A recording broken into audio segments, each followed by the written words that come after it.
Pastor Chris Okafor waits amid ongoing allegations by actress Doris.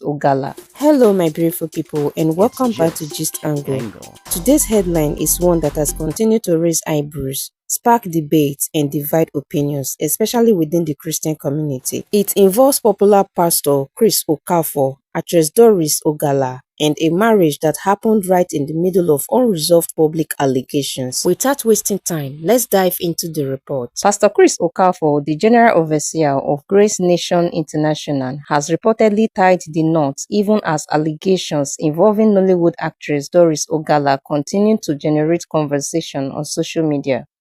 News of the pastor's wedding began circulating online after photos and videos from the ceremony surfaced, drawing widespread attention and mixed reactions. The development comes at a time when actress Doris has been making public claims against Pastor Chris Okafor, allegations which she repeatedly shared through interviews and social media posts. While details of the wedding remain limited, the timing has fueled renewed debate online, with many Nigerians questioning the implications of the marriage in light of the ongoing accusations. Supporters of the pastor argue that the wedding is a personal matter and should not be linked to unresolved public allegations, while critics insist that the controversy cannot be separated from the current development. Actress Doris, who has been vocal about her claims, has not officially commented on the wedding at the time of this report.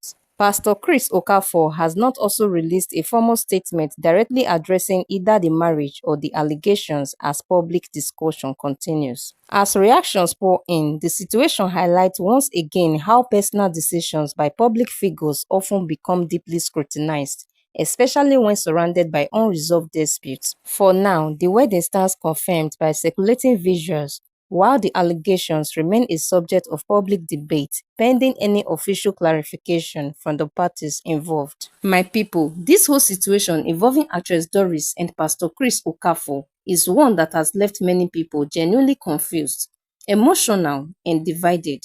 It is not just gossip anymore. It has become a public conversation about relationships, responsibility, faith, and expectations. On one hand, Doris has continued to speak out, and recent headlines suggest she is now asking the pastor to either buy her a house or marry her. That alone raises serious questions. Is this a sign that she is giving up? Is she currently homeless? Or is this her way of demanding compensation for emotional years invested in the relationship? Even if she is struggling financially, does it automatically become the responsibility of an ex-partner to buy a house as compensation after a breakup? If we accept that idea, then what precedent are we setting? Does it mean that every time partners separate, the man must purchase a house for his former partner? Where exactly do we draw the line? We honestly do not even know what to properly describe this situation as: a demand, a plea, a negotiation, or emotional exhaustion finally boiling over. At the same time, the pastor's silence has also fueled speculation. Pastor Chris Okafor never directly responded to Doris's allegations and instead went ahead to propose and marry another woman. For some people, this action alone suggests that Doris's claim may not be true, because why would someone facing such heavy allegations remain silent and move forward so boldly? Others believe the silence is strategic or even dismissive. But silence, especially from a public religious figure, rarely ends controversy. It only allows people to fill the gaps with their own assumptions. There is also another layer many people are quietly discussing: the claim that Doris was previously married and allegedly left her ex-husband for Pastor Chris. If this is true and it remains an allegation, then some are asking whether this could be karma playing out in a painful way. Again, no one can say for sure, but the question lingers because life has a way of forcing reflection when patterns repeat themselves. Still, none of this erases the deeper concern: the implication for the Christian public if Doris's allegations are true. Because if a man known and addressed as a pastor was indeed in a long-term romantic relationship with a woman for years without marriage, then suddenly walked away to propose and marry another woman, it raises serious questions, not just about personal choices, but about moral responsibility and spiritual accountability. Let us be clear: pastors are humans. They have emotions. They have preferences. They absolutely have the right to choose who they want to marry. No one is saying pastors do not deserve happiness or freedom of choice. But when you carry the title pastor, your private life does not remain entirely private. Your actions preach louder than your sermons. So people are asking, what message does this send to the congregation?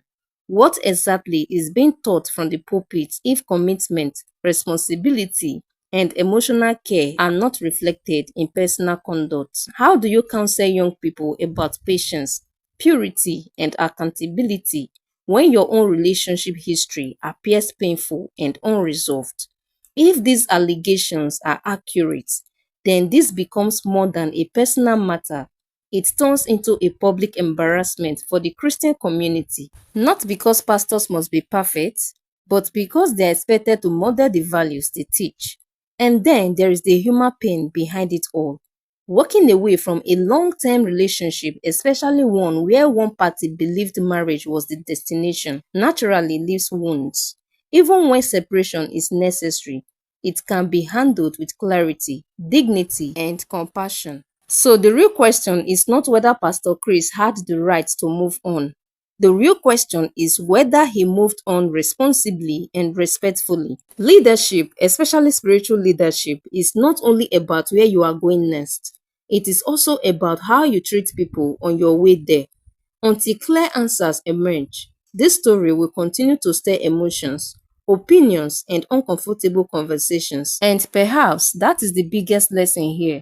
Unresolved relationships, especially involving public figures and faith leaders, rarely stay private. They spill into society, forcing everyone to reflect on love, responsibility, and the consequences of silence. So, as the noise continues and emotions remain high, one question refuses to go away. What is really the truth behind this story? Is this a case of a woman demanding justice for years she believes were wasted, or a painful misunderstanding that has now become a public spectacle?